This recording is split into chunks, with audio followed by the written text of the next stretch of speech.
Hello friends, हम पहला chapter पढ़ रहे हैं जीव जगत। इसके पिछले 2 वीडियोस में मैंने आपको जीवों के गुण धर्म बताए हैं, जिसमें वृद्धि है, प्रजनन है, उपापचय है। अब हम इसको आगे बढ़ा रहे हैं और इसमें पिछले वीडियो में मैंने सेकंड वीडियो में आपको बाइनोमियल नॉमेनक्लेचर यानी द्विनाम पद्धति को भी बता दिया है कि कैरोलस लिनियस ने उसको किस तरह से आगे बढ़ाया था। अब हम आगे बढ़ रहे हैं तीसरे वीडियो में। हम इसमें पढ़ने वाले हैं वर्गीकी संवर्ग। वर्गीकी संवर्ग का मतलब है टैक्सा कितने हैं। जैसे आपने कहा फाइलम है, क्लास है, ऑर्डर है, फैमिली, जीनस, ये हर एक जो है एक एक संवर्ग हैं। तो इनके बारे में हम पढ़ेंगे कि कौन सा संवर्ग पहले आता है, कौन से बाद में आता है।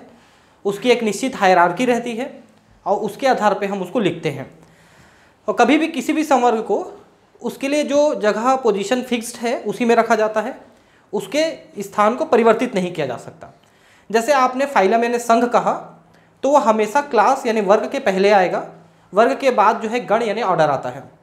ऐसा नहीं है कि आप ऑर्डर को पहले लिख दें, क्लास को बाद में लिख दें, उसके बाद फाइलम लिख दें।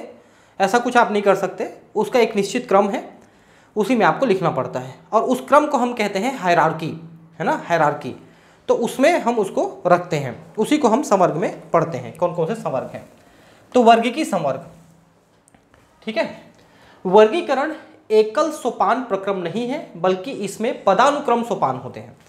मतलब क्या है कि कौन सा पद पहले आएगा, कौन सा पद बाद में आएगा, ये अनुक्रम होता है।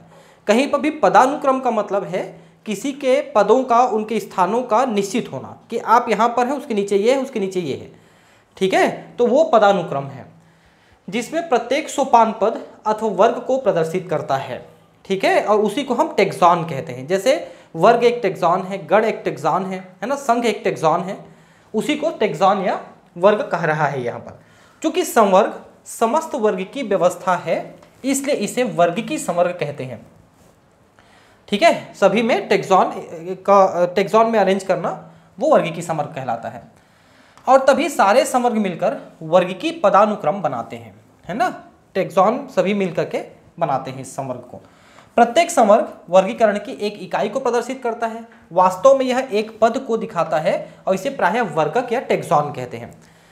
जैसे वर्ग एक टैक्सॉन है ना, क्लास जिसको हम कहते हैं, ऑर्डर है, जीनस है, फैमिली, हर एक जो पद है वो एक टैक्सॉन है। तो बहुत सारे टैक्सा होते हैं। टैक्सॉन एक वचन है, टैक्सा बहुवचन है, ठीक है। तो उसी को ये बार बार बता रहा है। वर्गीकी संवर्ग तथा पदानुक्रम का वर्णन एक उदाहरण द्वारा कर सकते हैं। कीट जीवों के एक विशेष वर्ग को दिखाता है। देखिए, कीट मतलब इंसेक्ट, इसके बारे में आप समझ लीजिए। फाइलम आर्थ्रोपोडा, किंगडम एनिमेलिया, ठीक है। फाइलम आर्थ्रोपोडा है जो सबसे बड़ा फाइलम माना जाता है, क्योंकि सबसे ज़्यादा संख्या में जीव इसी में पाए जाते हैं। फाइलम आर्थ्रोपोडा में एक क्लास है इंसेक्टा, क्योंकि फाइलम के अंदर बहुत सारे क्लासेस होते हैं। तो वैसे ही उसमें क्रस्टेशिया है ना, और ये इंसेक्टा है, ऐसे बहुत सारे क्लासेस हैं। तो एक क्लास है इंसेक्टा, इंसेक्टा का एक मेंबर है, कोई भी मेंबर, ठीक है। उसमें उसके अंदर क्लास इंसेक्टा के अंदर 23 ऑर्डर्स हैं, गण 23 गण है, 23। जैसे कि आपके जितने भी ये इंसेक्ट उड़ते मिलते हैं आपको कीट, ठीक है, जैसे मच्छर है, मक्खी है, काकरोच है ना, ये सभी इंसेक्ट हैं। तो उन इंसेक्ट के बारे में बताना चाह रहा है जिसमें एक समान गुण जैसे 3 जोड़ी संधिपाद होते हैं, ठीक है। अब देखिए, क्लास इंसेक्टा में सबसे ज़्यादा संख्या में जीव रखे गए हैं, जंतु रखे गए हैं। अभी तक हमने करीब 12-13 लाख के आसपास हमने जंतुओं की खोज की है, स्पीसीज की। उसमें से 10.25 लाख केवल इंसेक्ट हैं। 70% से भी ज़्यादा केवल इंसेक्ट हैं, केवल कीट हैं। तो इतने सारे कीट हैं जो प्रकार हैं, उनमें एक बात जो सामान्य है सभी कीटों में, वो है उनके 3 जोड़े पैर। उनके शरीर में, जैसे कि मान लो ये शरीर है, ठीक है, ये हेड है, ठीक है, तो इसमें ऐसे 3 जोड़े पैर पाए जाते हैं। ये कीटों की सबसे बड़ी विशेषता है। और जो पैर इनके पाए जाते हैं उनमें बीच बीच में ज्वाइंट्स होते हैं। जैसे हमारे हाथ पैरों में जो ज्वाइंट है ना, बस ऐसे ही ज्वाइंट उनमें पाए जाते हैं। और जैसे कि हम लोग यहाँ ह्यूमरस, फीमर, ये सब नाम लिखते हैं ना, वैसे इनमें फीमर, टिबिया, फिबुला, ये सब नाम इनमें भी लिखते हैं, वही नाम होते हैं। काकरोच में पढ़ाऊँगा, वैसे इंग्लिश मीडियम में मैं सारी चैप्टर पढ़ा चुका हूँ। काकरोच में पढ़ाऊँगा, उसमें आप देखेंगे कि पैरों को कितने भागों में बांटा गया है। तो इनके पैर जो हैं वो ऐसे ज्वाइंट वाले पैर होते हैं। ये पूरा जो आर्थ्रोपोडा है ना, पूरा फाइलम, उसका नाम भी आर्थ्रोपोडा इसीलिए रखा गया है।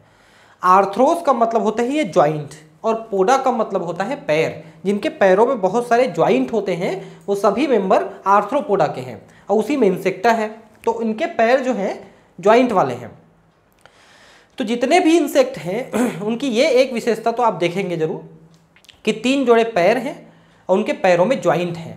तो ये जो करेक्टर जिनमें जिनमें है उन सभी को इंसेक्ट में रखे हैं हम लोग, ये मतलब है उसका। ठीक है, इसका अर्थ है कि कीट स्वीकारणी सुस्पष्ट जीव है जिसका वर्गीकरण किया जा सकता है, इसलिए इसे एक पद अथवा संवर्ग का दर्जा दिया गया है। तो कीट मतलब इंसेक्टा जो है ये क्लास है, और इसको इसलिए दर्जा दिया गया है क्योंकि इसमें हम इसको रख करके उसका अध्ययन कर सकते हैं। ठीक है, जीवों के अन्य वर्ग का नाम बता सकते हैं। तो अन्य वर्ग क्या है, जैसे फाइलम है, क्लास है, ऑर्डर है ना, फैमिली, जीनस, एक्सक्यूज मी, ये उसके ऑर्डर्स हैं, मतलब इसके टेक्सॉन हैं। तो जैसा मैंने अभी नाम बताया, जैसे फाइलम आर्थ्रोपोडा है, ठीक है, उसमें एक क्लास है इंसेक्टा। इंसेक्टा में मान लो एक ऑर्डर है, मान लो वो ऑर्डर है डिप्टेरा। एक्सक्यूज मी, बार बार थोड़ा एलर्जी की प्रॉब्लम है मुझे। तो मैंने कहा कि क्लास इंसेक्टा है, उसमें एक ऑर्डर है, उस ऑर्डर को हम कहते हैं मान लो डिप्टेरा।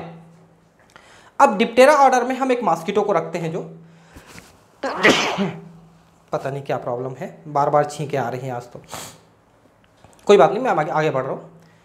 डिप्टेरा एक ऑर्डर है, उसमें मान लो हम एक मॉस्किटो लेते हैं क्यूलेक्स। तो ऑर्डर के बाद आता है फैमिली, तो फैमिली को हम लिखेंगे क्यूलिसाइन या क्यूलिसी फैमिली, क्यूलिसाइन फैमिली। ठीक है, फिर फैमिली के बाद आता है जीनस और फिर आता है स्पीसीज। तो क्यूलेक्स क्विंकी फेसिएटस उस क्यूलेक्स मॉस्किटो का नाम है। आपने मॉस्किटो सुने होंगे, आप एनाफिलिस का नाम सुनते हैं, यहाँ पर आप जो फैमिली है उसमें एनाफिलिन लिख देंगे, क्यूलिसाइन में ही आते हैं, सॉरी, क्यूलिसाइन और एनाफिलिस, है ना, जीनस एनाफिलिस, और एनाफिलिस में मान लो सुबालबेटस लिख दीजिए। ठीक है, ऐसा। तो बहुत सारे टेक्सॉन आप इस तरह से लिख सकते हैं। तो मैंने कहा phylum Arthropoda, class Insecta, order Diptera, family Culicinae और जीनस क्यूलेक्स और स्पीसीज क्विंकी फेसिटस। ये एक मॉस्किटो का पूरा टेक्सोनॉमी हुआ। तो उस तरह से पूछ रहा है कि आप ऐसा कुछ कर सकते हैं क्या। स्मरण रहे कि वर्ग संवर्ग को दिखाता है। वर्ग मतलब यहाँ पर एक क्लास है, क्लास इंसेक्टा, वो एक प्रकार का संवर्ग है, एक प्रकार का टेक्सॉन है। ठीक है, प्रत्येक पद अथवा वर्गक वास्तव में वर्गीकरण की एक इकाई को बताता है। ये वर्गीकी वर्ग संवर्ग सुस्पष्ट जैविक है, न कि केवल आकारिकी समूहन। तो इनको जैविक तरीके से हमने वर्गीकृत किया है, केवल एक समूह के रूप में हम इसको नहीं पढ़ते हैं। सभी ज्ञात जीवों के वर्गीकी अध्ययन से सामान्य संवर्ग जैसे जगत, देखिए अब ये क्या क्या बता रहा है। सबसे पहला है जगत, जिसको हम किंगडम कहते हैं। उसके बाद जैसे 5 जगत वर्गीकरण आप सुने होंगे, जिसमें आप मोनेरा, प्रोटिस्टा, फंजाई, एनिमेलिया और प्लांटी, ये 5 नाम आप पढ़ते हो, तो उन्हीं को हम किंगडम कहते हैं। जैसे मान लो हम एनिमेलिया में आते हैं तो हमारा किंगडम है एनिमेलिया, वैसे कवक जो है वो कवक जगत में आएगा, यानी फंजाई किंगडम में आएगा, ऐसा। तो जगत किंगडम है। अब संघ लिखेंगे अपन, जैसे मान लो हम एनिमेलिया लिख देते हैं, जगत को जंतु जगत, ठीक है।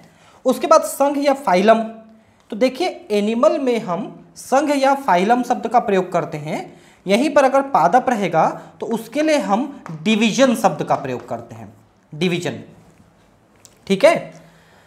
और ये देखिए भाग, डिवीजन मतलब भाग, ठीक है, पौधों के लिए। अब जैसे आपने कहा फाइलम या डिवीजन, है ना, उसके बाद क्या आता है, तो उसके बाद आता है वर्ग या क्लास, उसके बाद ऑर्डर जिसको हम गण कहते हैं, फिर कुल यानी फैमिली, वंश मतलब जीनस और जाति मतलब स्पीसीज। तो अभी मैंने मॉस्किटो का आपको करके दिखाया। मॉस्किटो में ये एनिमेलिया आएगा, संघ आर्थ्रोपोडा, ठीक है, और वर्ग इंसेक्टा, गण डिप्टेरा, कुल क्यूलिसाइन, वंश क्यूलेक्स और जाति है क्विंकी फेसिटस। इस तरह से हम इसका वर्गीकरण लिखते हैं। पौधों में अगर आप डिवीजन की बात करते हैं तो डिवीजन में आपका टेरिडोफाइटा है, ब्रायोफाइटा है, जिम्नोस्पर्म है, एंजियोस्पर्म है, ये डिवीजन है। फिर उसके अंदर आप बनाते हो और जो चीज़ें हैं, जैसे क्लास आप लिखते हो तो क्लास में डाइकॉट है कि मोनोकॉट है ऐसा लिखेंगे अगर आप एंजियोस्पर्म लिख रहे हैं तो, है ना। फिर आप ऑर्डर लिखते हैं, है ना। फिर ऑर्डर के बाद फैमिली, जैसे फैमिली में आप लेग्यूमिनोसी एक सुने हैं, लेग्यूमिनोसी फैमिली, ऐसा। तो हम पौधे में भी इसी तरह से इसको रखते चले जाते हैं।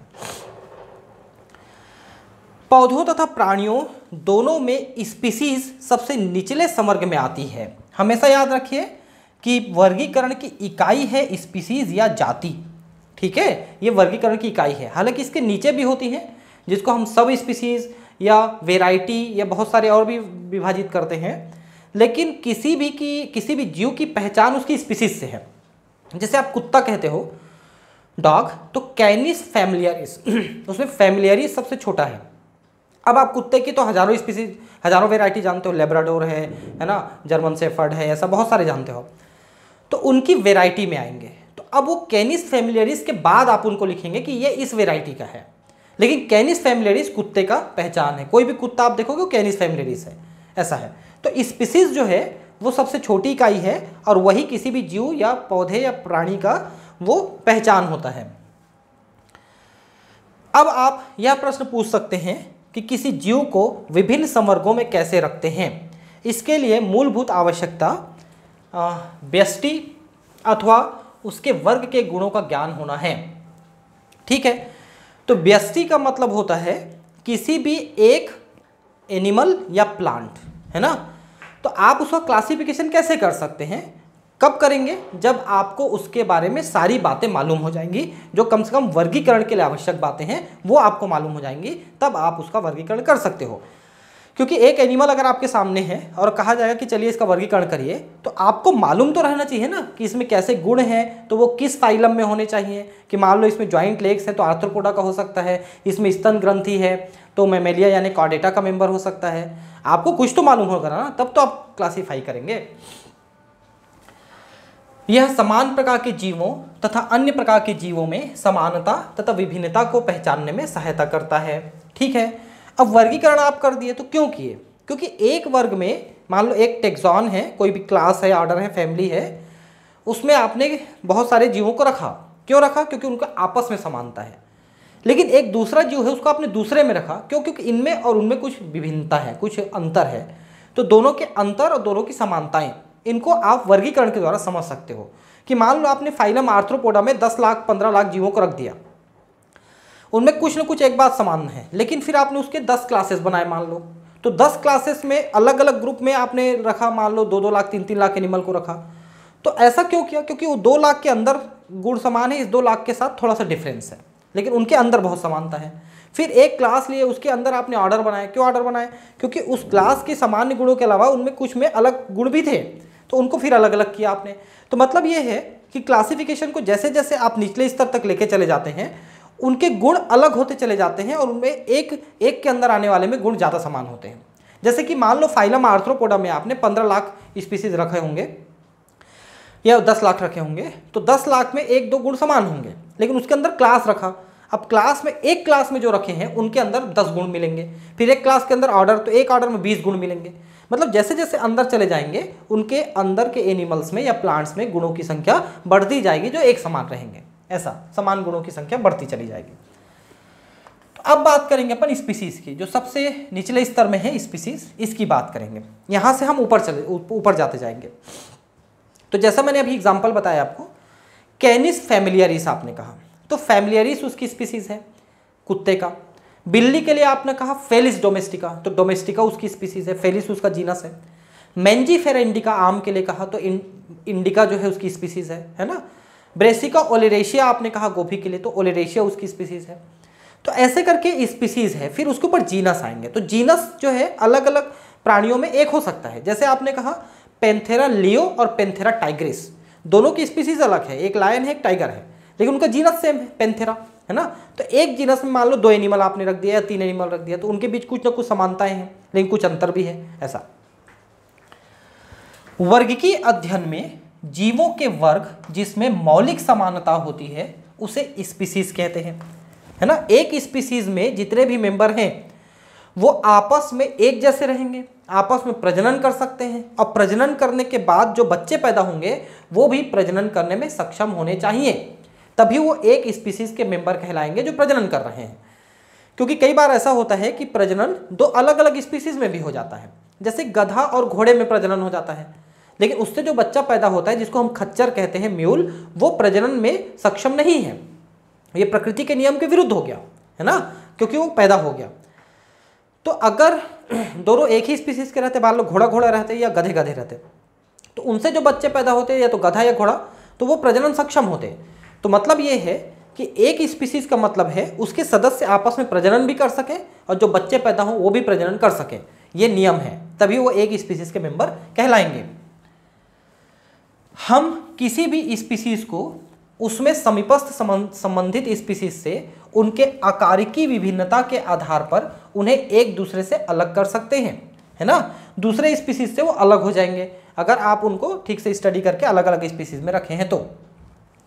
हम इसके लिए मैंजीफेरा इंडिका आम, सोलेनम ट्यूबरोसम आलू और पेंथेरा लियो शेर के उदाहरण से लेते हैं। ठीक है, इन तीनों के नाम में ये जो इंडिका है, ट्यूबरोसम है और लियो है, ये तीनों स्पीसीज के नाम हैं, और उससे पहले जो लिखे हैं वो सभी जीनस के नाम हैं। ठीक है, जैसे कि मैंजीफेरा है, सोलेनम है और पेंथेरा है, ये जो है इनका जीनस का नाम है, वंश का नाम है। ठीक है, तो ये दोनों चीज़ें जो हैं, एक जीनस का नाम है, एक स्पीसीज का नाम है, ये दोनों किसी न किसी संवर्ग को बता रहे हैं, मतलब वो भी एक एक टैक्सॉन है। प्रत्येक वंश में, मतलब जीनस में, एक अथवा एक से अधिक जाति संकेत पद हो सकते हैं जो विभिन्न जीवों जिनमें आकारिकी गुण समान हो को दिखाते हैं। देखिए, एक जीनस में, अब देखिए जैसे हमने कहा पेंथेरा, तो पेंथेरा लियो, पेंथेरा टाइग्रस, ये दो स्पीसीज उसमें आ गए, तो एक जीनस में एक से ज़्यादा स्पीसीज हो सकते हैं, तो फिर वो पॉलीटाइपिक कहलाएंगे। लेकिन अगर एक ही स्पीसीज रहेगा तो मोनोटाइपिक कहलाएगा। जैसे मैंजीफेरा इंडिका, जहाँ तक मुझे पता है, उसमें मैंजीफेरा इंडिका में, मैंजीफेरा में एक ही स्पीसीज है इंडिका, और कोई स्पीसीज आम की वहाँ पर नहीं है, ऐसा है। जैसे पेंथेरा में एक अन्य जाति संकेत पद है जिसमें टाइग्रिस कहलाते हैं, मतलब ये टाइगर के लिए है, ऐसा। तो पेंथेरा के अंदर टाइग्रिस भी है, लियो भी है। सोलेनम में देखिए, सोलेनम ट्यूबरोसम आलू हुआ, सोलेनम मेलोंजिना ये बैगन हुआ, सोलेनम नाइग्रम ये मकोए हुआ। मकोए छोटा छोटा बैगन जैसा होता है, आप उसको बैगन समझ के ही खा लिए हो बहुत बार, ऐसा है। तो सोलेनम ट्यूबरोसम, मेलोंजिना और नाइग्रम, ये तीन स्पीसीज हो गए, है ना। तो एक जीनस में एक से ज़्यादा स्पीसीज हो सकते हैं, ये कहना है ना। सोलेनम वंश में नाइग्रम यानी मकोए, मेलोंजिना यानी बैगन भी आते हैं। मानव की जाति सेपियंस है जो होमो वंश में आता है, इसलिए मानव का वैज्ञानिक नाम होमोसेपियंस है। तो होमोसेपियंस में और कोई आता है क्या? तो ये जो गोरिल्ला, चिंपांजी और ओरिंगुटान, ये इसमें नहीं है, लेकिन उनके जैसे हैं। होमो में हमारे से पहले जो थे, होमो सेपियंस फॉसिलिस, वो आता है। उससे पहले नियंडरथल था, हमसे पहले क्रोमैग्नान, वो होमो सेपियंस फॉसिलिस। उससे पहले नियंडरथल था, होमो सेपियंस नियंडरथेलेंसिस। तो ये हमसे मिलते जुलते थे, ठीक है, ऐसा है। अब जैसा मैंने कहा कि स्पीसीज के ऊपर वंश होता है, जीनस, ठीक है। एक जीनस में एक से ज़्यादा स्पीसीज हो सकते हैं, नहीं भी हो सकते हैं, कोई ज़रूरी नहीं कि ज़्यादा हो, ठीक है, ऐसा है। तो ये वंश आ गया, देखिए जीनस, है ना। वंश में संबंधित स्पीसीज का एक वर्ग आता है जिसमें स्पीसीज के गुण अन्य वंश में स्थित स्पीसीज की तुलना में समान होते हैं, ठीक है। जैसे एक वंश में 2-3 स्पीसीज हैं, जैसे पेंथेरा टाइग्रिस, पेंथेरा लियो। तो लियो मतलब लायन और टाइगर, इनमें कुछ समानता है, इसलिए वो एक जीनस में रखे गए हैं। लेकिन अगर दूसरे जीनस की बात करें, जैसे कैनिस फैमिलियारिस, कुत्ते का, तो कैनिस और पेंथेरा, इन दोनों में अंतर है, इनके स्पीसीज में भी अंतर है। वैसे फेलिस डोमेस्टिका, बिल्ली का ले लेते हैं, तो फेलिस, पेंथेरा और कैनिस, इन तीनों में अंतर है, ऐसा है। तो थोड़े थोड़े अंतर होते चले जाते हैं, अंतर बढ़ते चले जाते हैं, जैसे जैसे ऊपर जाएंगे हम जो है अंतर बढ़ते चले जाएगा। हम कह सकते हैं कि वंश समीपस्थ संबंधित स्पीसीज का एक समूह है, ठीक है। वंश में एक से ज़्यादा स्पीसीज हो सकते हैं। उदाहरण, अब देखिए, ये एक से ज़्यादा वंश की बात कर रहे हैं और एक से ज़्यादा स्पीसीज की भी बात कर रहे हैं। जैसे आलू, टमाटर और बैगन, इन तीनों की बात करें, तीनों सोलेनेसी फैमिली में आते हैं।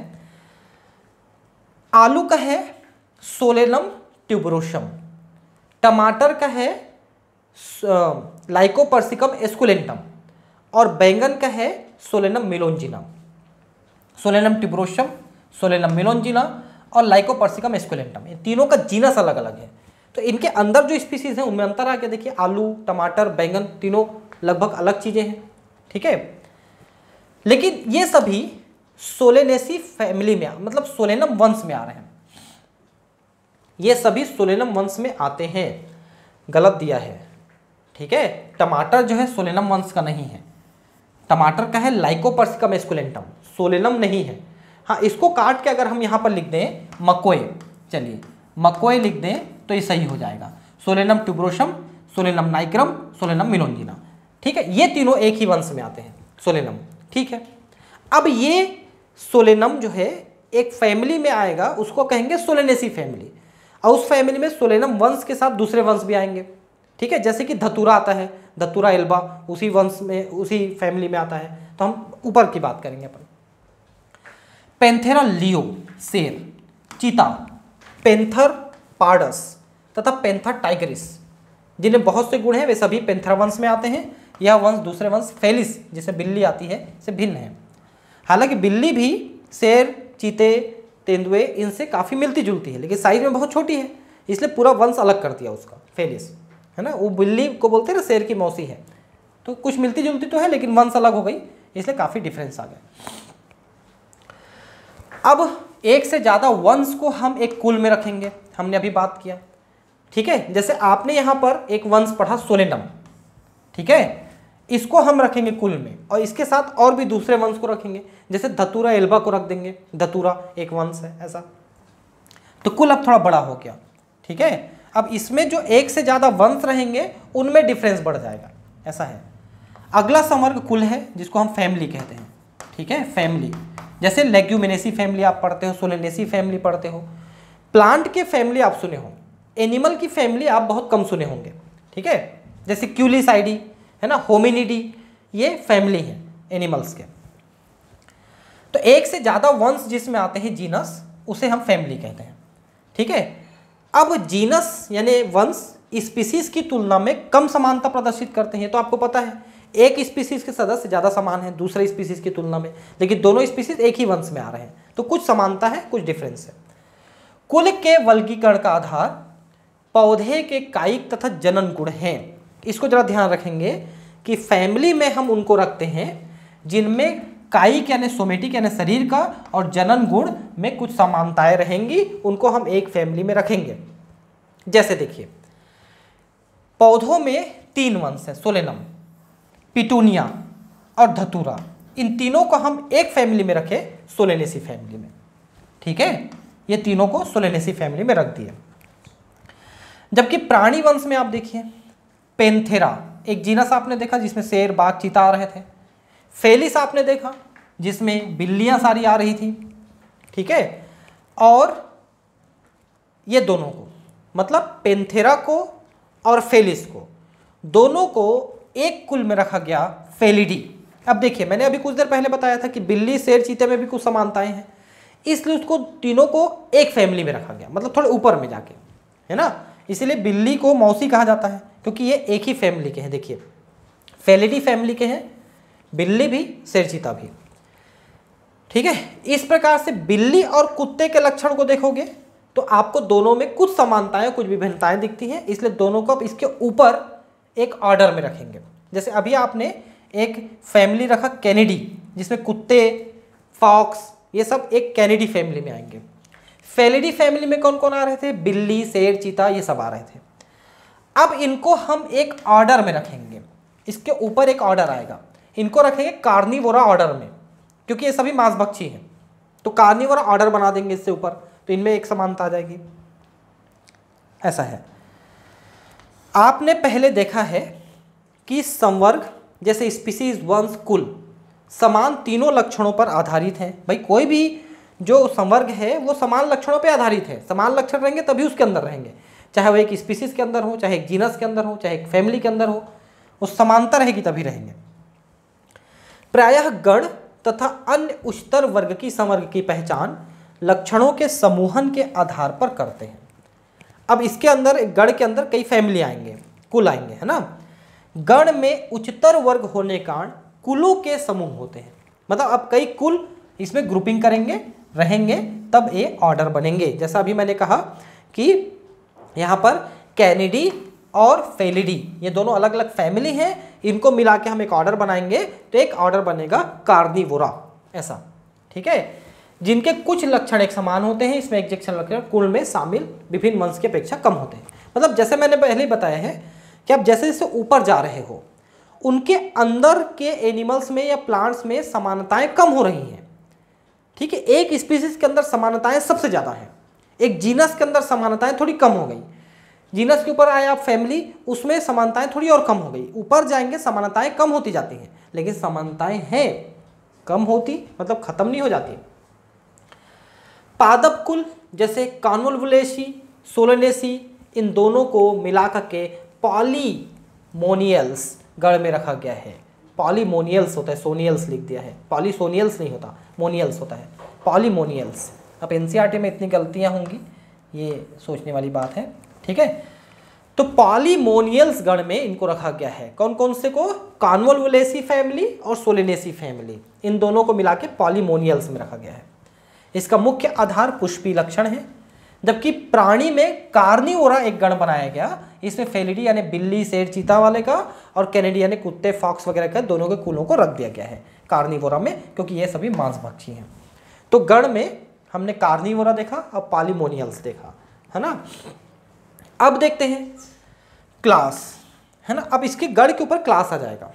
जैसे आपने यहां पर एक गण बनाया कार्निवोरा, है ना, वैसी और भी गण बनाएंगे अपन। तो ये सभी स्तनी हैं, आपको पता है, ठीक है। जैसे कि हम लोग होमिनिडी में आते हैं, है ना, और होमिनिडी हमारी फैमिली है।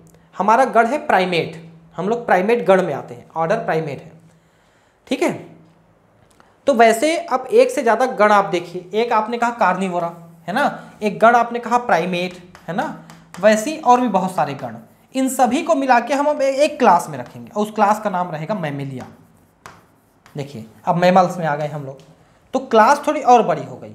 तो क्लास के अंदर जो ऑर्डर है उनमें थोड़ा थोड़ा डिफरेंस, थोड़ी थोड़ी समानताएं, है ना। इन सभी में स्तन ग्रंथि पाई जाएगी, इसलिए स्तनी में आएंगे। तो वर्ग क्लास जो है स्तनी की आ जाएगी, ऐसा है। तो बहुत सारे गण मिल करके एक वर्ग को यानी क्लास को बनाते हैं, बहुत सारे ऑर्डर मिलके। उदाहरण प्राइमेट गण हमने अभी बात किया, जिसमें हम लोग आते हैं, बंदर, गोरिल्ला, चिंपांजी, हम लोग सब आते हैं, और कार्निवोरा जो अभी आपने ऊपर पढ़ा, इन दोनों को मिला करके, जिसमें बाघ, बिल्ली, ये सब कुत्ता आते हैं, इसमें मैमेलिया वर्ग बनाए हैं। इसी को मैंने अभी आपको एग्जाम्पल में भी बताया, ठीक है। मैमेलिया वर्ग में और भी बहुत सारे गण आते हैं, 2 गणों का तो एग्जाम्पल आपको बता दिया। और कौन कौन से गण आएंगे? एक तो आपके कैटल्स आते हैं जो रूमिनेंट्स होते हैं, जो चौपाए, जितने गाय, बैल, भैंस हैं, है ना, बकरी है, शिप है ना, खरगोश है ना, और चूहे हैं, है ना, हाथी है, ब्लू व्हेल है, ऐसे। तो इनके जो है अलग अलग अपन ऑर्डर्स पढ़ते हैं, सिटेसिया, है ना, ये सब बहुत सारे ऑर्डर पढ़ते हैं। तो उनको क्लासिफिकेशन में मैं थोड़ा बहुत बताने की कोशिश करूँगा आपको और ज़्यादा डिटेल में, ठीक है। तो उनको हम रखते हैं इसमें। तो जितने भी स्तनधारी प्राणी हैं उनके बहुत सारे गण हैं, वो सभी गण इसमें शामिल हो जाएंगे क्लास मैमेलिया में। तो ये आप देख सकते हैं, इसके ऊपर फिर आ जाता है संघ यानी फाइलम, और उसके ऊपर जगत। तो ये हायरार्की है, पदानुक्रम मतलब हायरार्की का मतलब जहाँ पर जो है वो वहीं पर रहेगा।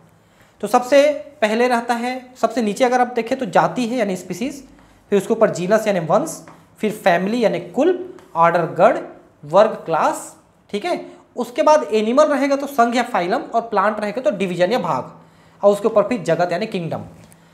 तो जिनका जो पोजीशन है नीचे से ऊपर, जैसे आप एक सरकारी ऑफिस में जाएंगे तो आपको सबसे नीचे मिलेगा प्यून, फिर उसके ऊपर रहेंगे, देखिए प्यून जो है 4th क्लास कैटेगरी में आता है, ठीक है। उसके ऊपर 3rd क्लास 3 वाले में आते हैं, क्लास 3 वाले में आपके बाबू वगैरह जो होते हैं वो आते हैं। फिर क्लास 2 वाले कुछ ऑफिसर्स आते हैं जिसको गेस्टेड ऑफिसर कहते हैं, है ना, जिनकी जो चयन है वो PSC के माध्यम से होता है, आपको पता होगा, वो क्लास 2 में आते हैं। और उसके ऊपर फिर आते हैं क्लास 1 वाले, जो IAS वगैरह होते हैं, IAS IPS वगैरह होते हैं, वो क्लास 1 में आते हैं, जिनका UPSC से सिलेक्शन होता है ना। तो ये पदानुक्रम है भाई। अब ऐसा तो है नहीं कि आप प्यून को सबसे पहले जाके सबसे बड़ा मान लोगे, फिर उसके ऊपर फिर उसके नीचे कलेक्टर को मान लोगे, फिर उसके ऊपर, ऐसा नहीं कर सकते ना। वो तो एक निश्चित क्रम हो गया कि भाई ये सबसे छोटा है, इसके ऊपर के पद ये हैं। तो वैसे ही यहाँ पर भी पद है, तो उसी को पदानुक्रम कहते हैं, ठीक है। इसी को हायरार्की कहते हैं, हायरार्की, ठीक है, हायरार्की इसको कहते हैं। तो संघ में हम किनको रखें? जो एक से ज़्यादा वर्ग हैं उनको हम संघ में रखते हैं, ठीक है। तो यहाँ पर आप देखिए, जैसे कि हमने कहा क्लास मेमेलिया एक वर्ग है, ठीक है, एक क्लास है मेमेलिया। वैसे ही एक क्लास है एम्फीबिया जिसमें फ्रॉग वगैरह आते हैं। एक क्लास है रेप्टिलिया जिसमें सांप और ये सब आते हैं। उसके ऊपर है एव्स जिसमें सारी पक्षियाँ आती हैं और मैमल। तो एम्फीबिया, रेप्टिलिया, एव्स और मैमल ये सभी क्लास हैं। इन सभी को मिला के हम एक फाइलम में रखेंगे, उस फाइलम को हम कहेंगे कॉर्डेटा। इसमें और भी आते हैं, और भी क्लासेस, सब क्लासेस आते हैं। तो इस तरह से और ऊपर अपन चले गए तो फाइलम कॉर्डेटा। अब फाइलम कॉर्डेटा में क्या विशेषता होनी चाहिए? तो उनके जीवन में कभी न कभी नोटोकार्ड उनके शरीर में जरूर बनना चाहिए, तब वो कॉर्डेटा के अंदर आएंगे। नोटोकार्ड ये जो हमारी रीढ़ की हड्डी है, वर्टिब्रल कॉलम, ये नोटोकार्ड के रूप में था पहले। हम लोग इसीलिए कॉर्डेटा में भी आते हैं और वर्टिब्रेट में भी आते हैं, क्योंकि हमारा ये वर्टिब्रल कॉलम आ गया है। तो वर्ग जिसमें मछली मतलब पाइसेस भी एक क्लास है। उभयचर एम्फीबिया, सरीसृप रेप्टिलिया, पक्षी एव्स और स्तनधारी मैमल। तो ये सभी पांचों, फिश, एम्फीबियन, रेप्टिलियन, बर्ड्स और मैमल्स, ये सभी एक संघ में आते हैं और उस संघ को हम कहते हैं कॉर्डेटा, ठीक है।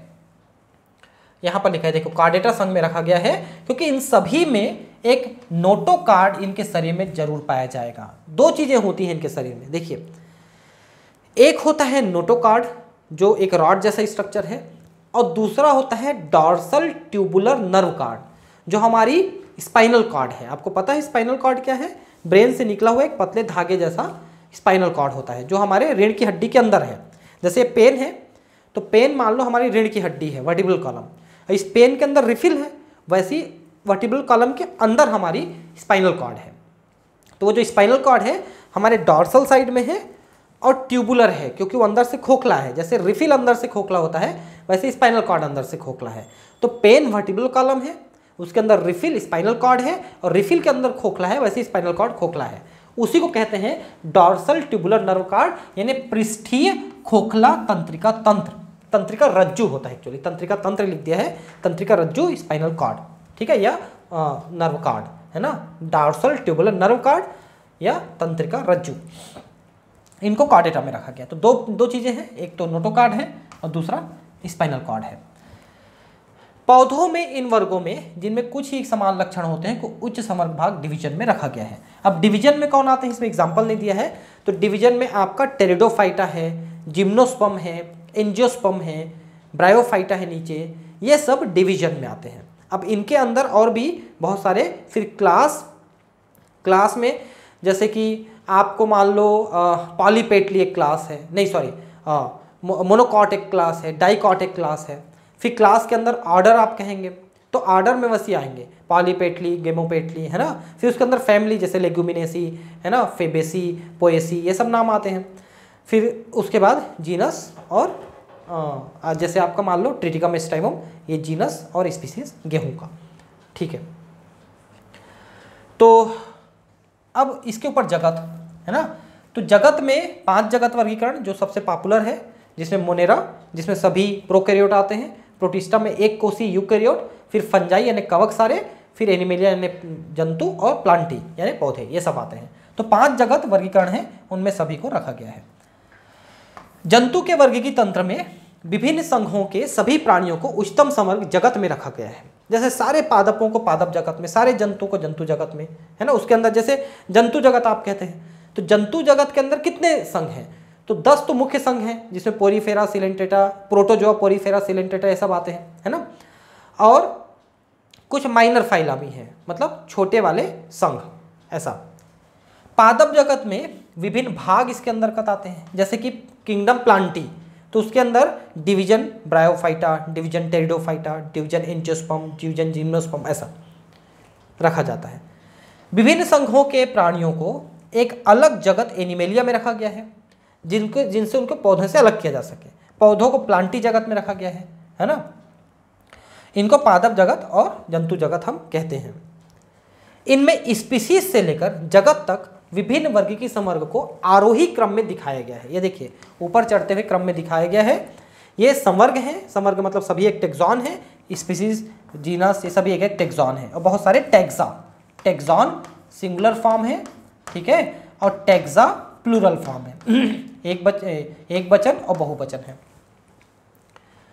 यद्यपि वर्गीकीय वैज्ञानिकों ने इन पदानुक्रम में उपसंवर्ग भी बताए हैं। देखिए एक चीज आप समझ लीजिए, ये 7 हैं, गिन लीजिए 1 2 3 4 5 6 7 ये 7 जो टैक्सा हैं, संवर्ग हैं, ये तो सभी के लिए रहेगा। ये फिक्स है, इसमें कम ज़्यादा नहीं हो सकता, कम नहीं हो सकता, ज़्यादा हो सकता है, क्योंकि बीच बीच में आप उपसंवर्ग भी लगाते हो। जैसे देखिए मान लो संघ है फाइलम, तो इसके नीचे सब फाइलम होता है, कुछ जगहों पे सब फाइलम। जैसे आप फाइलम आर्थ्रोपोडा पढ़ोगे तो उसके अंदर आपको सब फाइलम पढ़ने को मिलेगा, ऐसा है। फिर उसके बाद आप क्लास देखते हैं, तो क्लास में इसके ऊपर सुपर क्लास और इसके नीचे सब क्लास दोनों होता है। सुपर क्लास पाइसेस आप पढ़ेंगे, जिसमें सारे फिश आते हैं। फिर उसमें 2 क्लास हैं, कॉन्ट्रिक्थिस और स्टिक्थिस, एक बोनी फिश और एक कार्टिलेजिनस फिश। तो सुपर क्लास और सब क्लास, क्लास के ऊपर नीचे दोनों चीज़ें होती हैं।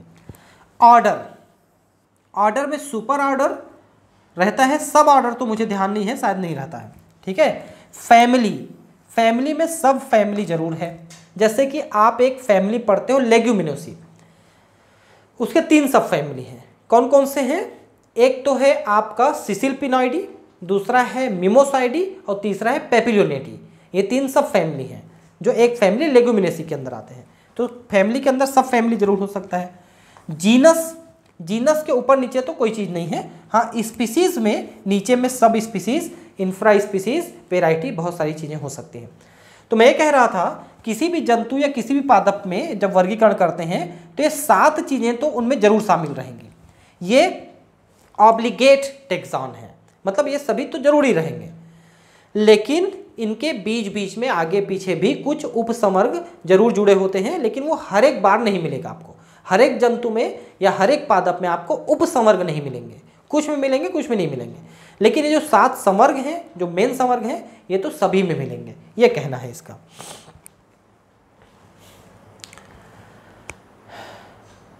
ठीक है ना। संवर्ग यद्यपि ठीक है, इसमें विभिन्न टैक्सा का उचित वैज्ञानिक स्थान देने में सुविधा होती है। ये तो आपने देख लिया, ये चित्र है ना। मैं पदानुक्रम को देखो, क्या आप इस व्यवस्था के आधार का स्मरण कर सकते हैं? उदाहरण के लिए जैसे जैसे हम स्पीसीज से जगत की ओर जाते हैं, वैसे समान गुणों में कमी आती जाती है। सबसे नीचे जो टैक्सा होगा उसके सदस्यों में सबसे अधिक समान गुण होंगे, और जैसे जैसे उच्चतर संवर्ग की ओर जाते हैं उसी स्तर पर अन्य टैक्सा के संबंध निर्धारित करने से अधिक कठिन होते जाता है। इसलिए वर्गीकरण की समस्या और भी जटिल हो जाती है। मतलब वही मैंने आपको शुरू से कहा ना कि नीचे के जो जैसे एक स्पीसीज के जो सदस्य हैं वो सब एक दूसरे के बहुत समान हैं। वंश में थोड़ी सी डिफरेंस आ जाएगी, फैमिली में और थोड़ी डिफरेंस आ जाएगी, है ना, ऑर्डर में और ज़्यादा डिफरेंस आती चली जाएगी। तो ऐसे करके ऊपर जाएंगे ना तो डिफरेंस बढ़ते चले जाता है जीवों के बीच में। लेकिन कुछ गुण तो समान रहेंगे ही, तभी वो उसके अंदर आते हैं। जैसे आपने फाइलम आर्थ्रोपोडा कहा, तो इसके अंदर तभी आएगा ना जब वो जॉइंट लेग्स रहेंगे, आर्थ्रोपोड्स जॉइंट लेग्स, तभी आएंगे। तो एक गुण तो रहेगा ही जो समान रहेंगे, लेकिन बाकी गुण फिर डिफरेंट हो जाएंगे। लेकिन जैसे जैसे नीचे जाएंगे उनमें गुणों में समानता बढ़ते चली जाती है। ठीक है, अब कुछ जीव का यहाँ पर वर्गीकरण बताया है। देखिए जैसे मानव है, मानव को आपने कहा होमोसेपियंस, तो होमो इसका वंश है और सेपियंस इसका जाति है। ठीक है, होमोसेपियंस जाति। कुल कौन सी है? मैंने बताया था होमिनिडी कुल के हैं हम लोग। गण प्राइमेट में आते हैं, क्लास मैमेलिया है और भाग कार्डेटा है। संघ जो है कार्डेटा है, भाग नहीं संघ, यानी फाइलम कार्डेटा है। घरेलू मक्खी जो है मस्का डोमेस्टिका है ना, ये जीनस है, ये स्पीसीज है। ये म्यूसिडी फैमिली का है, म्यूसिडी, ठीक है। ऑर्डर डिप्टेरा है, क्लास इंसेक्टा है, आर्थ्रोपोडा फाइलम है। मेंजीफेरा इंडिका आम है ना, इसमें एनाकार्डियेसी फैमिली है, देखिए फैमिली एनाकार्डियेसी। और सेपिंडेल्स ऑर्डर है, ये थोड़ा सा याद रखेंगे, आम का पूछा है एक आध बार, है ना। तो एनाकार्डियेसी इसकी फैमिली है, सेपिंडेल्स इसका ऑर्डर है, डाइकॉट इसका क्लास है, डाइकॉटिलेडनी, और एंजियोस्पर्म इसका है डिवीजन है, क्योंकि यहाँ पे प्लांट हो गया तो डिवीजन कहलाएगा, फाइलम नहीं कहलाएगा। तो फाइलम एंजियोस्पर्म है, सॉरी डिवीजन एंजियोस्पर्म है, क्लास डाइकॉट है, ऑर्डर सेपिंडेल्स और कुल एनाकार्डियेसी, ठीक है। गेहूं ट्रिटिकम स्टाइमम। पोएसी फैमिली है, जिसको अपन पहले ग्रेमिनी फैमिली के नाम से जानते थे, है ना। 8 फैमिली के नाम को बदले गए हैं, क्यों मैं बाद में बताऊंगा आपको। पोएसी है, इसके फैमिली का नाम है। पोएल्स इसका ऑर्डर है। देखिए ऑर्डर का जो नाम होता है जनरली प्लांट्स में, उसके अंत में एल्स लिखा रहता है, ALS, एल्स, है ना, जैसे सेपिंडेल्स, पोएल्स, ऐसा ऑर्डर के नाम में। ये प्लांट के लिए बता रहा हूँ आपको। मोनोकॉट है, गेहूं चूंकि मोनोकॉट है, आपने गेहूं मोनोकॉट और आम डाइकॉट दोनों का एग्जांपल लिया यहाँ पर एंजियोस्पर्म में। तो ये आपके कुछ प्लांट्स और कुछ एनिमल्स के नाम आपको बताए हैं। एक आध का नाम तो मैंने भी आपको बताया, जैसे मच्छर का नाम बताया मैंने, तो मच्छर का नाम क्यूलेक्स क्यूंकी फेसिटस है ना, वो क्यूलिसी फैमिली में आएगा, क्यूलिसी फैमिली में। ऑर्डर डिप्टेरा है, फिर उधर एक जैसा, है ना, ऐसा है, ठीक है। अब है वर्गीकी सहायता साधन। अब ये क्या चीज़ है भाई, मतलब टेक्सोनॉमी एड्स बोलते हैं इसको। एड्स का मतलब वो एड वाली बीमारी नहीं है, एड्स वाली बीमारी नहीं, एड्स मतलब सहायता करने वाली। मतलब जैसे कि आप एक टेक्सोनॉमिस्ट हो, आप प्लांट की टेक्सोनॉमी का अध्ययन करना चाहते हो, आप कैसे करोगे? आप जंगल में जाओगे, एक प्लांट खोजोगे, आपको दिक्कत होगी। तो उनकी सहायता के लिए हमने कुछ चीज़ें बनाई हैं, जैसे हर्बेरियम बनाया है, बॉटनिकल गार्डन बनाए हैं, जहाँ पर जाके आप इन चीज़ों की स्टडी कर सकते हैं। तो उन्हीं को ये कह रहा है वर्गीकी सहायता साधन, जिसको लेकर के आप वर्गीकी कर सकते हैं। मैं अभी इनके बारे में भी और आपको ठीक से बताऊंगा। जीवों की पहचान के लिए एक गहन तथा आधुनिक उपकरणों से संसाधित प्रयोगशाला तथा प्रयोगशाला के बाहर के पर्यावरण के अध्ययन की आवश्यकता होती है। ठीक है, हम करना चाहते हैं, प्रयोगशाला भी बना लिए, उसके बाहर भी चीज़ें हमने व्यवस्थित कर ली। पौधे तथा प्राणियों के वास्तविक नमूने एकत्र करने आवश्यक होते हैं, और ये उनके नेचुरल प्लेस पे, नेचुरल हैबिटेट में जाकर के उनके आवास में हम उनको पकड़ते हैं। ये वर्गीकी अध्ययन के मुख्य स्रोत होते हैं, क्योंकि अगर आपको पौधा या प्राणी नहीं मिला तो आप वर्गीकी करोगे कैसे, है ना, ऐसा है। ये अध्ययन के मौलिक तथा वर्गीकरण विज्ञान के प्रशिक्षण के लिए आवश्यक होते हैं। इनका उपयोग जीवों के वर्गीकरण में किया जाता है। जो भी सूचनाएं एकत्र की जाती हैं उन्हें नमूने सहित संचित कर लेते हैं। कुछ मामलों में नमूने को भविष्य में अध्ययन के लिए भी परिरक्षित कर लेते हैं। बस उन्हीं को, जैसे मान लो मैंने एक नया प्लांट डिस्कवर किया, उसका स्पेसिमेन बना के रख दिया, तो वो म्यूजियम में या हर्बेरियम में जाके रखा जाएगा, और फिर कोई नेक्स्ट उसको पढ़ना चाहेगा तो वहाँ से पढ़ लेगा, उसको फिर वहाँ जाना नहीं पड़ेगा जहाँ मुझे जाना पड़ा था, ऐसा है। जीव विज्ञानियों ने सूचना सहित नमूनों को संचय करने तथा उन्हें परिरक्षित करने की कुछ विधियाँ और तकनीकें विकसित की हैं। उनमें से कुछ का वर्णन हम यहाँ पर कर रहे हैं। जैसे पहला है हर्बेरियम। हर्बेरियम कैसे बनाते हैं, शायद आप स्कूल में बनाए होंगे, मैं बता रहा हूँ आपको। जैसे प्लांट है, उसके टुकड़े काट के ले आते हैं, जिसमें लीव्स, फ्लावर्स, है ना, ये होते हैं, स्टेम भी होता है, और हो सके तो छोटा मोटा अगर जड़ भी आ सके उसका रूट, तो आप ले आते हैं। फिर उसको पेपर में दबा के रख देते हैं, कुछ दिन बाद वो पेपर के अंदर सूख जाता है। ठीक है, फिर आप क्या करते हैं, उसको हर्बेरियम एक फाइल होती है बड़ी सी चौड़ी सी, ऐसे उसमें पेज में चिपका देते हैं, उसके ऊपर पॉलीथीन लगा के उसमें पेस्ट कर देते हैं। फिर उसमें नामकरण करते हैं, नीचे लिख देते हैं कि ये इस चीज़ का पौधा है, यहाँ से कलेक्ट किया, इस डेट में कलेक्ट किया, ऐसा लिख देते हैं। तो ये फिर ये जो हर्बेरियम है संग्रहालय में एकत्र करते हैं इसको। तो देख सकते हैं जहाँ पर बॉटनिकल गार्डन होते हैं ना, वहीं पर हर्बेरियम भी होते हैं। तो ऐसे बड़े बड़े अलमारियाँ होती हैं वहाँ, जिसको कबर्ड कह सकते हैं आप। उसमें ड्रॉअर में ऐसे रखे होते हैं, देखिए जैसे एक ड्रॉअर निकाल के दिखाई, इसमें बहुत सारे हर्बेरियम ऐसे शीट्स दिख रहे हैं, देख सकते हैं आप, है ना। इसमें सेव करके रख देते हैं, उसको ऐसे रख देते हैं कबर्ड में। अब मान लो आप किसी हर्बेरियम में जाते हैं, आपको एक प्लांट चाहिए जिसकी आप स्टडी करना चाहते हो, अब कैसे खोजोगे इसको?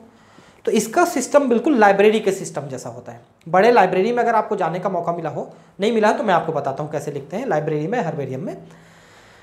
इनको क्या करते हैं, अल्फ़ाबेट के आधार पे जमा देते हैं कबर्ड में, ठीक है।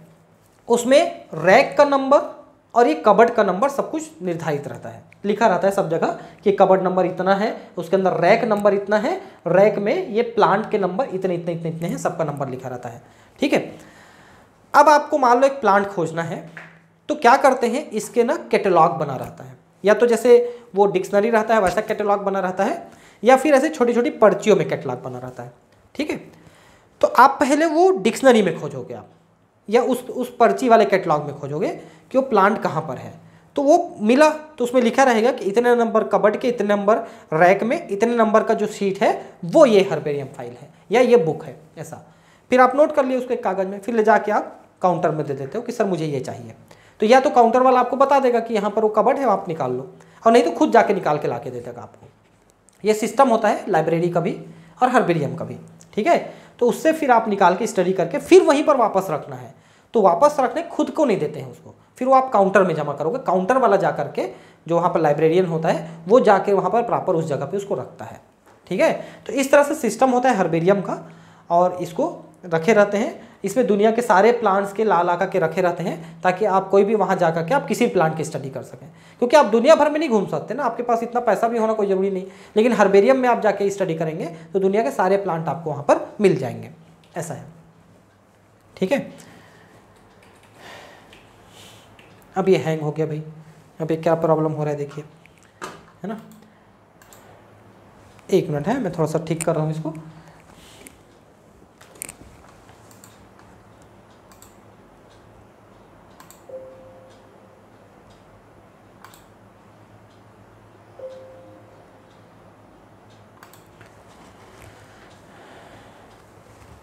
ठीक है, मैं बता रहा हूँ आपको आगे, है ना। ये आ गया वापस, ठीक है, ठीक होके आ गया है, अब चलेगा ये आ गया, ठीक है। तो पहला आपने कहा हर्बेरियम है, दूसरा रहता है बॉटनिकल गार्डन, है ना। बॉटनिकल गार्डन में हम क्या करते हैं कि प्लांट्स को जीवित अवस्था में रखते हैं। एक्चुअली जहाँ बॉटनिकल गार्डन रहता है वहीं हर्बेरियम भी रहता है। तो बॉटनिकल गार्डन बड़े बड़े होते हैं जहाँ जीवित पौधों को रखा जाता है। आपने सुना होगा इंडियन बॉटनिकल गार्डन, है ना, भारत में कलकत्ता में है। नेशनल बॉटनिकल गार्डन लखनऊ में है। वैसे ही रॉयल बॉटनिकल गार्डन जो सबसे बड़ा है क्यू इंग्लैंड में है, ऐसा। तो बॉटनिकल गार्डन में जीवित पौधों को रखा जाता है।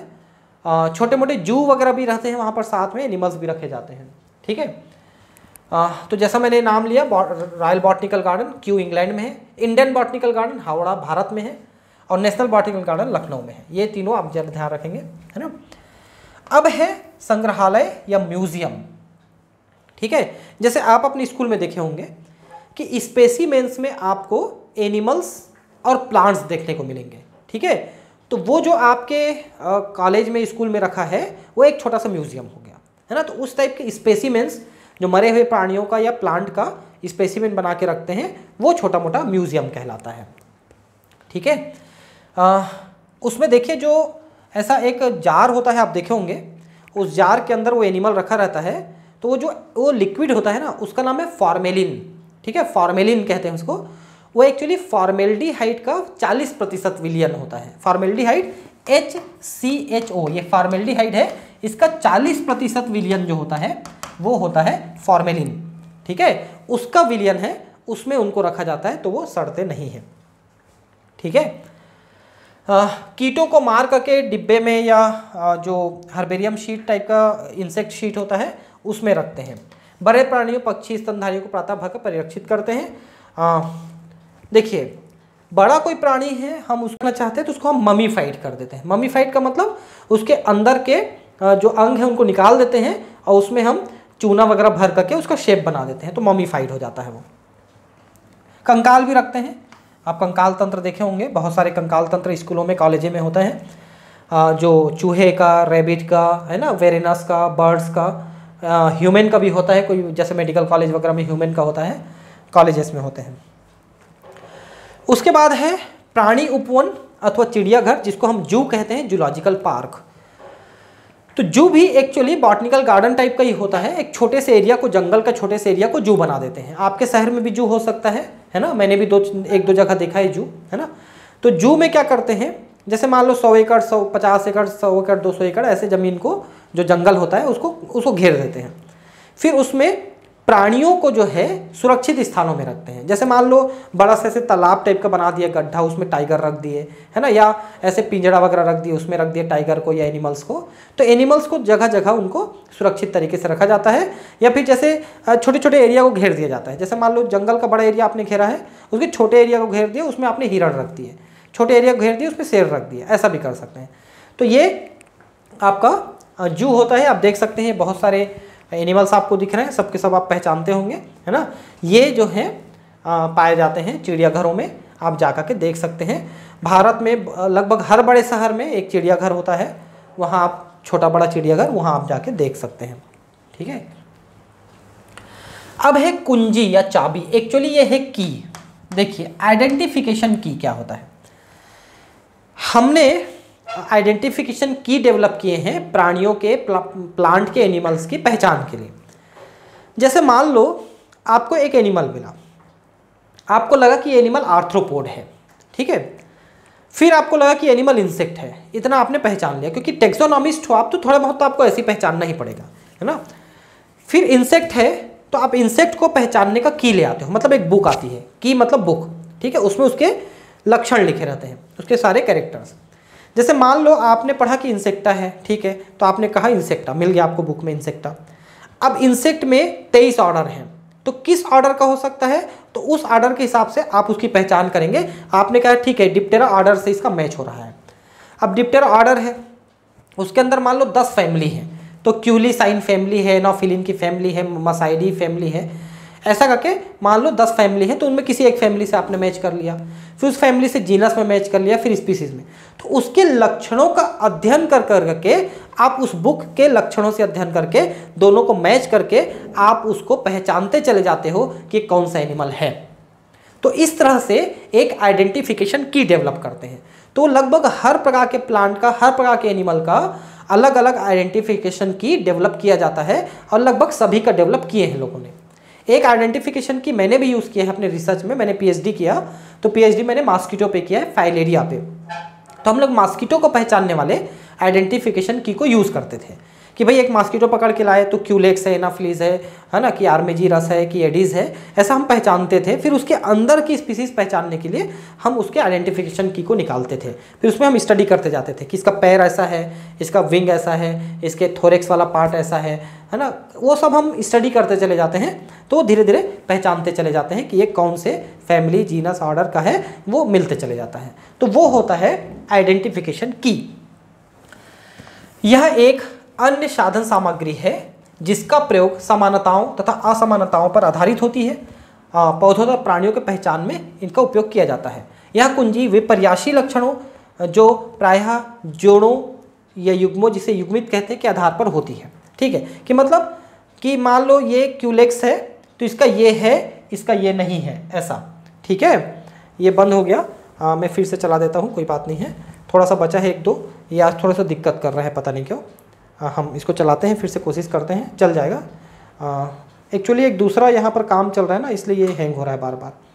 एक्चुअली जब हम इसको पढ़ाते हैं तो इसको एक ही चीज़ चलना चाहिए, एक से ज़्यादा चीज़ चला देते हैं तो फिर इस तरह से हैंग करने लगता है। ये इतना बड़ा बोर्ड है ना, तो इस कंप्यूटर को इसमें रन करने में थोड़ी सी दिक्कत होने लगती है। कोई बात नहीं, अपन इसको कंटिन्यू करते हैं। बस थोड़ा सा एक आध स्लाइड ही बचा है, तो हम कोशिश करते हैं इसको कंप्लीट करने की। नहीं तो मैं ऐसे ही आपको बताया हूँ, नॉट रिस्पॉन्डिंग लिख रहा है, कोई बात नहीं, मैं आपको बता देता हूँ। आइडेंटिफिकेशन की इसका लास्ट टॉपिक था ही, है ना, तो वो हम देख रहे थे कि हम उसको इस तरह से पहचान सकते हैं। ठीक है, कोशिश कर रहे हैं, 1 मिनट रुक जाइए, शायद चालू हो जाए, है ना।